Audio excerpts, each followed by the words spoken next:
in the sense that the feeling of satisfaction and fulfillment I got when the doors of the hospital opened beat anything I'd ever done in cricket. Really? And remember, I had probably one of the most successful cricketing careers. You know, I had more success than most cricketers do.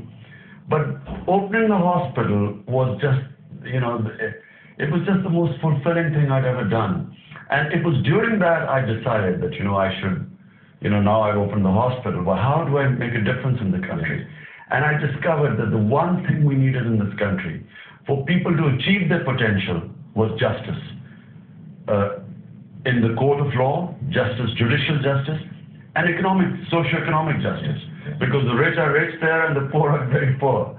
And I thought that, you know, Pakistan should have rule of law, independent judiciary, and a welfare state. So these are the two things that, it was basically a simple manifesto. And I thought I would campaign for this. That's when I formed this party, Movement for Justice. Just before we go on then to politics, let's take a last, probably a last cricketing question. Who should be the new coach of the Pakistan cricket team? Asked Ahmed in Bradford. Got a view on that?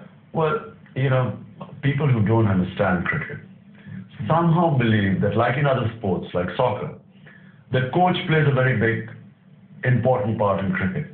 Unfortunately, it doesn't. Cricket is one sport where coach can only, you know, marginally make a difference. For instance, I mean, the captain is much more important. Captain is the key in cricket. You know, in cricket, leadership is far more important than any other sport. So a captain's role is much greater than a coach can ever aspire to be. And so, you know, if people think that they change the Australian coach, it's not going to make any difference. Australia will still beat everyone. Yes. So they overestimate the role of the coach. By the way, I'm just hearing in my ear that England have beaten the West Indies. The West Indies were by 60 runs. The West Indies were massive in your time. What's happened to them? You know, those of us who saw that West Indies team and played against it cannot believe that West Indies could be what they are right now. I mean, it's just for comparison. It was just the most incredible experience playing against them. And I can say that there was never a team in cricket history of that West Indies team of the late 70s and 80s. I'm sure that's it's not possible because no team has had the quality of fast bowling, and then on top of it, the number one batsman in the world and the number two, Gordon Greenidge, arguably the number two. And then Clive, I mean, it was just the most incredible team that, you know, stepped on a cricket field. And so when you see the current West Indies team, the only explanation is that their institution, cricket as an institution, has got weak, and secondly, their best talent is going to the United States. Really. Now, on the subject of coaches, you were one of the few people who instantly spoke out against the rush to judgment about the sad death of Bob Woolmer. When people were filling the airwaves with allegations about match fixing and even thinly veiled allegations of murder against personalities around the Pakistan team, you were one of the few people who was out batting from the start. And it would appear you've been proved right on that subject. Well, you know, I mean, here was Bob Woolmer with diabetes, enlarged heart. He had blood pressure. He had respiratory problems. He needed a mask to go to sleep. On top of it, Pakistan suffered the most humiliating defeat ever, beaten by Ireland. And then he has a bottle of champagne. So this is quite clearly, I did not understand why they did not first rule out death from natural causes.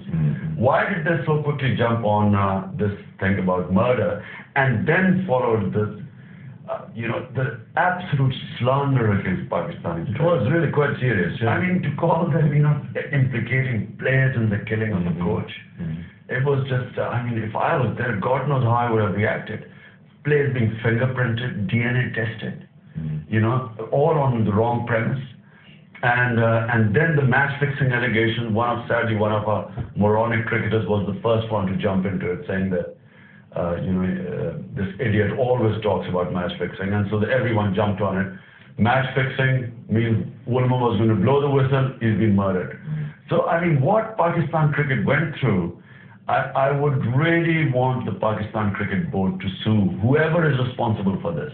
I mean, this is serious libel case. Well, the police seem to have mishandled the whole thing from start. Not just the police, George. It was the pathologist. How did he come up with this report, which other pathologists have immediately said, there was natural causes? Yes.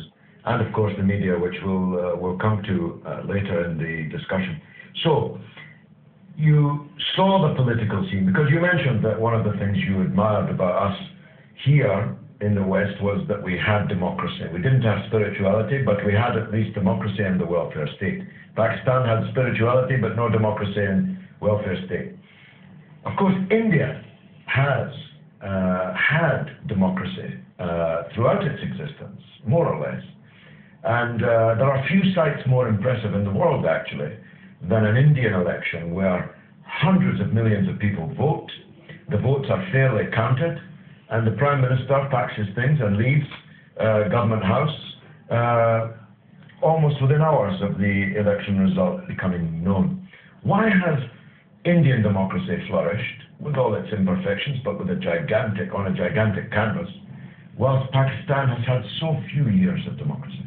Well, the answer lies that India was very fortunate that their leader, or the leader who fought the independence movement or struggled for the independence, Jawaharlal Nehru, he survived almost 20 years after the creation. And our great leader died a year after.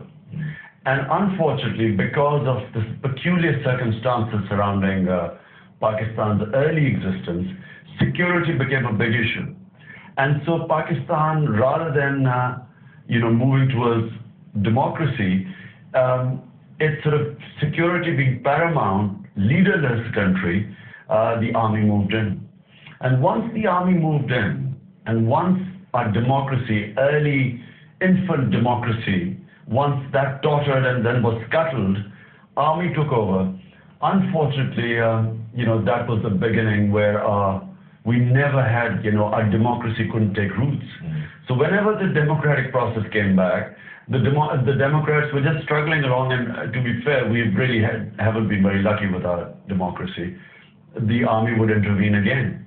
But if I had to look back and say what was the one reason why Pakistan is in its current state, while India prospered, is because we had the famous decision by a Chief Justice in the 1950s, where he made the judiciary subservient to the executive. And that famous decision was where he invoked the doctrine of necessity. In other words, he allowed the constitution to be violated because there was a necessity, which allowed, the